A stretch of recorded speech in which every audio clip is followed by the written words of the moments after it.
शुक्रवार की सुबह मुंबई की सियासत के लिए बेहद अहम होने वाली है। सुबह ठीक 10 बजे बीएमसी चुनाव की मतगणना शुरू हो गई है। सिर्फ मुंबई ही नहीं बल्कि राज्य की 29 महानगर पालिकाओं में डाले गए वोटों की गिनती एक साथ होगी। बीएमसी चुनाव में इस बार करीब 53 से 55% वोटिंग हुआ है। मुंबई में वोटों की गिनती के लिए 23 काउंटिंग सेंटर बनाए गए हैं, जहां एक समय में 2-2 वार्डों के वोट गिने जाएंगे। यानी एक राउंड में 46 वार्ड, फिर अगले राउंड में बाकी वार्डों की गिनती होगी। ये चुनाव इसलिए भी खास है क्योंकि पूरे महाराष्ट्र में 893 वार्डों की 2869 सीटों के लिए वोट पड़े हैं, जिनमें अकेले बीएमसी की 227 सीटें शामिल हैं। राज्य भर में करीब 3 करोड़ 48 लाख मतदाता रजिस्टर थे और मैदान में 15,931 उम्मीदवार अपनी किस्मत आजमाते दिखे।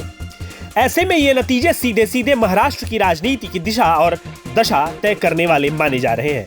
काउंटिंग से पहले ही एग्जिट पोल्स ने माहौल काफी हद तक साफ कर दिया है। ज्यादातर सर्वे एजेंसियों का दावा है कि बीएमसी में भाजपा और शिवसेना गठबंधन की भारी जीत लगभग तय मानी जा रही है। मीडिया रिपोर्ट्स के मुताबिक ठाकरे बंधुओं के एकजुट होने के बावजूद उन्हें इस चुनाव में खास फायदा मिलता नहीं दिख रहा है। कम से कम 2 बड़े एग्जिट पोल्स ने भाजपा शिवसेना गठबंधन के लिए साफ और डिसाइडिंग मैंडेट का अनुमान लगाया है, जबकि कांग्रेस के नेतृत्व वाला महागठबंधन एक बार फिर कमजोर प्रदर्शन की ओर बढ़ता नजर आ रहा है।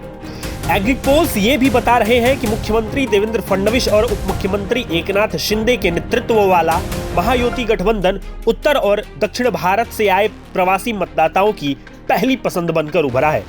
इतना ही नहीं, मराठा वोटों का बड़ा हिस्सा भी इसी गठबंधन के खाते में जाने की संभावना जताई जा रही है।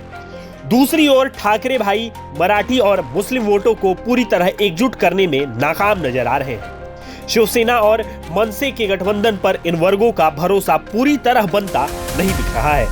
संख्या की बात करें तो जेवीसी के एग्जिट पोल के मुताबिक भाजपा शिवसेना गठबंधन 138 वार्डों में जीत दर्ज कर सकता है, जबकि शिवसेना यूबीटी को 59 वार्ड मिलने की संभावना है।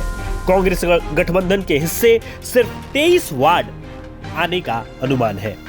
वहीं एक्सिस माई इंडिया ने भाजपा शिवसेना गठबंधन को 131 में से 151 वोटों में जीत का दावा किया है, जबकि शिवसेना यूबीटी के नेतृत्व वाले गठबंधन को 58 से 68 सीटें मिलने की संभावना जताई गई है।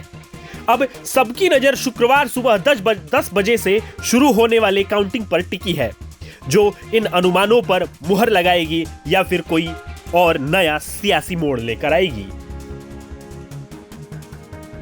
प्रभातखबर.com, विश्वास वही, रफ्तार नहीं।